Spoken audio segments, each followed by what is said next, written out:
From NBC News World Headquarters in New York, this is NBC Nightly News with Richard Prickett and Jennifer Erickson.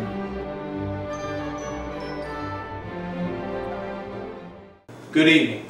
Tonight in this special edition, we pay tribute to one of the greatest American citizens of the 20th century. 53 years ago in the town of Montgomery, Alabama, Rosa Parks, a seamstress, refused to give up her seat on a bus to a white passenger. Later, we'll have a live interview with Rosa Parks discussing her ordeal.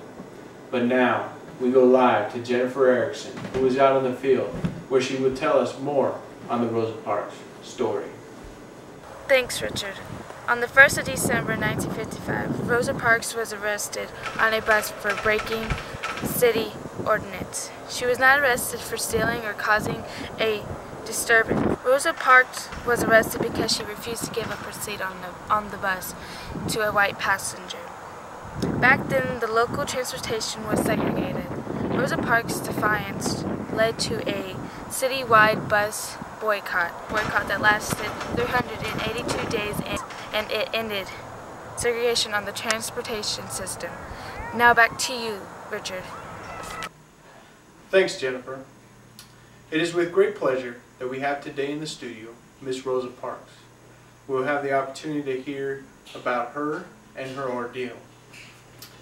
Mrs. Parks, could you tell us exactly what happened that day on the Montgomery bus? I was arrested on December 1st, 1955 for refusing to stand up on the orders of the bus driver after the white seats had been occupied in the front. And of course I was not in the front of the bus as many people have written and spoken that I got on the bus and took a front seat, but I did not. I took a seat that was just back of where the white people were sitting. And in fact, the last seat, and the man was next to the window, and I took an aisle seat, and there were two women across. And we went on undisturbed until about the second or third stop, when some white people boarded the bus and left one man standing. And when the driver noticed him standing, he told us to stand up and let him have those seats. He referred to them as front seats. And when the other three people, after some hesitancy, stood up, he wanted to know if I was going to stand. I told him I was not, and he told me he would have me arrested. And I told him he may do that. And two policemen came on the bus, and one asked me if the driver had told me to stand, and I said yes. And he wanted to know why I didn't stand. I told him I didn't think I should have to stand up. And then I asked him, why did they push us around? And he said, and I quote him, "I don't know, but the law is the law and you are under arrest."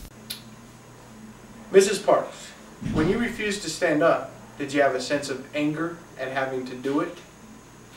I don't remember feeling that angry, but I did feel determined to take this as an opportunity to let it be known that I did not want to be treated in that manner, and that we as people had endured it far too long. However, I did not have, at the moment of my arrest, any idea of how the people...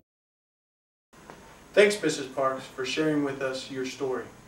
This concludes our broadcast for tonight. Thanks for joining us. Good night.